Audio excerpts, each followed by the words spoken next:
I'm Todd Inman. I'm a board member for the National Transportation Safety Board. I'm the on-scene board member for this accident. With me is Shahoon Chin, our investigator in charge. Now, before I tell you about our progress to date, I do want to again extend our sincere condolences to everyone that is involved in this crash. A little while ago, I had a chance to meet with the families of those who may have perished or the survivors from the ground part of this. And it's a very tough time for everyone. We understand that. We can certainly appreciate everything they're going through, and our condolences are going out to them extensively. Our family assistance group has been working to assist and inform these families and survivors. They will continue to do this support to all the families who lost loved ones and those that may still be missing throughout the entire investigation, both on scene and before we issue our investigative report. Now, let me stress one thing. Our first and foremost priority is the recovery of those who are still missing. This investigation is not impeding that in any way. They deserve to be treated with dignity and with the respect that they've earned. We are working very closely with the local authorities to make sure that if there's any identification of a survivor or recovery of remains, anything like that, that is the first thing that takes priority. And so I think it's important that we understand that. I also want to point out the coordination that we've had with the Louisville and the state EMA directors. Their work has been extraordinary, especially as we continue on into day 3 of this investigation. The Louisville EMA director has been a great asset to us and to everyone, and is diligently working to make sure we can bring closure to as many people as possible. It's been a very active response. Today is our first day fully of being able to investigate. So I'd like to also tell you a little bit about what we call the party process. This has been in place with the NTSB for approximately 30 years, and we offer this party status to those companies, government officials, agencies, and associations that have employees or activities that were involved in the accident and crash, and that they can bring technical expertise to help us understand it. In our organizational meeting, which occurred last night, we wrapped up at about 9:30 last night. In fact, the teams actually continued to meet after that for several hours. We named the following parties to this investigation: the Federal Aviation Authority, United Parcel Service, the Independent Pilots Association, sometimes referred to as IPA, the Teamsters Union, which represents the mechanics for UPS, Boeing Corporation, which is the now manufacturer of the aircraft after a consolidation with McDonnell Douglas, and GE Aircraft Engines. Now, the NTSB has put together a multidisciplinary team, and I mentioned yesterday the different groups that we put together. And so we have actually brought in additional specialists. Right now, the NTSB team is over 30 individuals. We've brought in additional vehicle performance specialists and a materials engineer. And of course, they are being supported by dozens of individuals in Washington, D.C. and elsewhere in the country. We have no issue bringing any resource that we need to make sure we have the right people in place while we are on the ground here. Now, we have received preliminary flight data information. This would be commonly referred to as ADSB. These data points that were provided by the FAA showed the aircraft for the last reporting time was at 475 feet of altitude, traveling at a speed of 183 knots. This data point was collected at 5:13 and 32 seconds Eastern Standard Time on the night of the accident. This information will be coupled with the flight data recorder information and other information that we receive that will help us prepare a timeline of exactly what occurred and in what progression, what was known in either the cockpit or on the ground, and it is another important part of the information. Yesterday, we also did what was called a FOD walk. This is a foreign object debris. This FOD walk occurred on runway 17 left, or L, and 17 right, or R. During the FOD walk on 17R, we found multiple pieces of engine fan blades, along with the main component of the engine of the number 1 engine, which is on the left side of the aircraft. We have transferred all of those to a secured location for further examination. and we'll be using that to further analyze any mechanical aspects. And I mentioned yesterday we had recovered the flight data recorder and the cockpit voice recorder, often referred to as the FDR and the CVR. Last night, one of our recorder specialists flew overnight with that recorder, immediately went to the NTSB headquarters where we have a recorder's laboratory, and extracted the data from both the FDR and the CVR. We consider this a good extraction with good data points, which means that we will have even more information to help paint a comprehensive picture. So with that, I'd like to introduce Shahoon, who can give you a few specific pieces of information regarding the flight data recorder.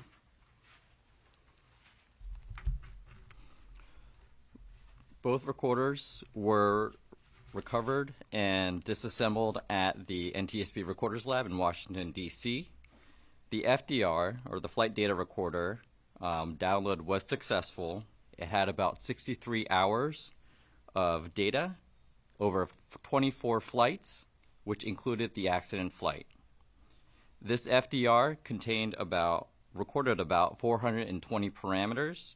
Those parameters included altitude, airspeed, engine information, as well as system statuses for the onboard systems installed.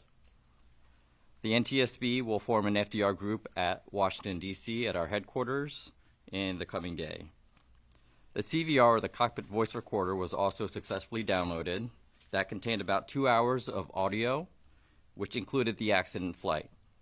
The CVR group will convene at the NTSB in the coming day to do a transcription of the recorded audio for the accident flight. Thank you. And let me reiterate again, the NTSB does not release the audio of any cockpit voice recording. A transcript ultimately will be made available of the pertinent information regarding the actual flight itself. As Shahoon said, this will take a few days to not only get the information, but to make sure it's validated and verified by the experts and the parties. So we will not be having any information on that for at least another day or two. So with that, we'll try to take a few of your questions. Again, I would ask that you raise your hand, tell me your name and the agency you represent. Joe. This plane was on the ground for over a month in San Antonio. And you represent? The Courier. Sir. This plane was on the ground for over a month in San Antonio. Was it there for repairs? You know, major repairs were done. Was a C check or a D check done? And were the engines removed and pylons removed? So the question for those who may be watching is, we understand that the plane was in San Antonio, Texas for approximately 6 weeks, and what type of maintenance or what type of work was done on that. We are aware that this aircraft was there in San Antonio.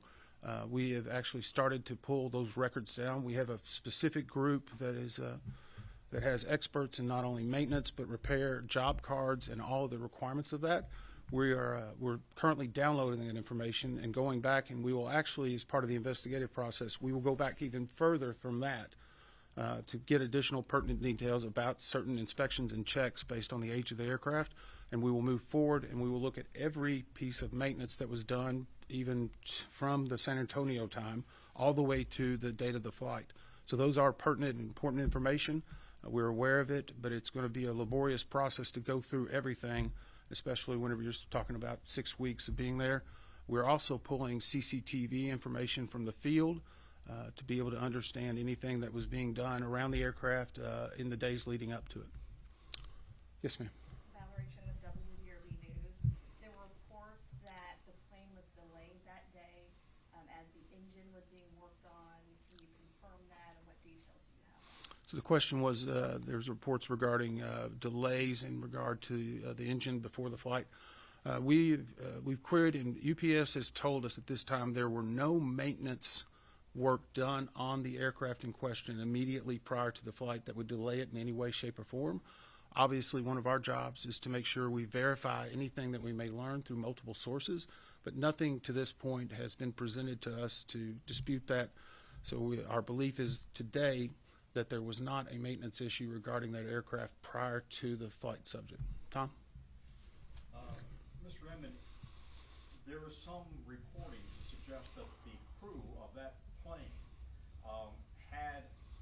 they were supposed to be on a different plane, and and that plane was swapped out for a maintenance issue. In other words, they were on the second plane to take to Honolulu. The previous plane that they had been assigned to may have been swapped out because of its own maintenance issue. Are you aware of that? And also, can you speak to if there is a broader concern about the MD-11, what steps will you take to ensure that that word is spread out and maybe there's a fleet-wide inspection? You know, each time you ask a question, Tom, you ask two. But that's okay. That's okay. That's okay. Thank you. The question was in regard to the incident aircraft, and that there's been some reporting or discussion of whether or not it had been swapped out by that crew to take a different plane to on its Honolulu flight. Right now, we've not gotten any specific information on it. The good news is UPS, their flight scheduling, and all of their crews are being very cooperative with us, providing everything we need. So we will go back and look at that history, because whenever a crew is assigned, obviously sometimes that's a last-minute change. But with cargo operations, it doesn't happen very quickly if you have to move a lot of cargo and other things. So the good news is, again, we've got CCTV footage. We can be able to identify and validate that very quickly, but it is one part of the pre-flight information that will be part of our report. The second question was in regard to the MD-11s. And I can say this, you know, every aircraft, based on its age, the number of hours and cycles, has to go through a series of checks that have been tested and verified over many years of this plane flying. We are going back and looking to confirm every one of those checks were conducted and to verify. And sometimes in accidents like this, we may make recommendations for a different check or a different type of work to be done. But the most important thing I can stress to you, we have no problem or concern if we find something that is of life safety or that is urgent, of making an urgent recommendation.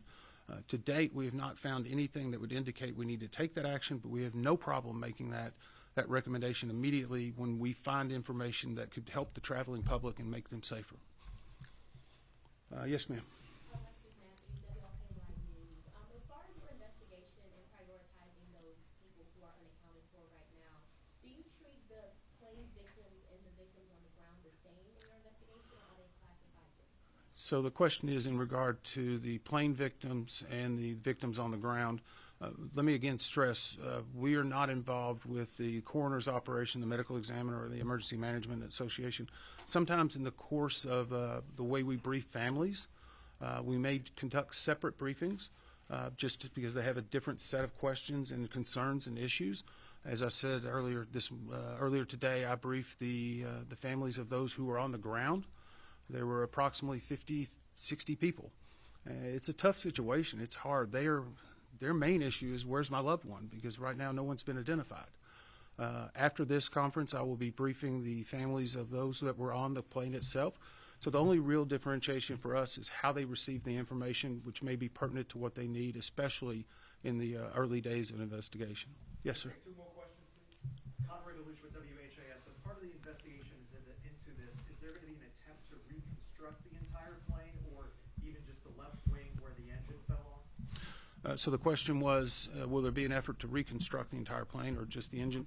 It depends on what we need to do. Right now, we're recovering still a lot of debris. I was at the incident location today and spent several hours walking, and you can very clearly see a path, if you will, from where the airport was and to where the debris field is. And you can kind of see it aerially, but whenever you're standing there, you can see burnt trees. You can see molten. While we were there, we actually, one of the other engines was very prominently positioned, but it's a large item that'll need crane work to be able to bring in. As I said earlier, the number one engine on the left side, we have already retrieved and put it into a secured location. We will do everything we need to find out what happened and to figure out how to keep it from happening again. We have no problem if we need to. We've reconstructed entire planes that were in the ocean before. The main thing is that we understand this and get answers. One more question. Tom Hanson with CBS News. First of all, Chris Van Cleve sends his regards. I just want to circle back to the history of repairs. I know that you guys are downloading that. You are sifting through that history. We've seen reports that it needed repairs on one of its fuel tanks and on a rusted part of the plane. How confident are investigators that those repairs satisfy the safety criteria for this plane to fly? So the question was regarding some reports that possible needed repairs that were done.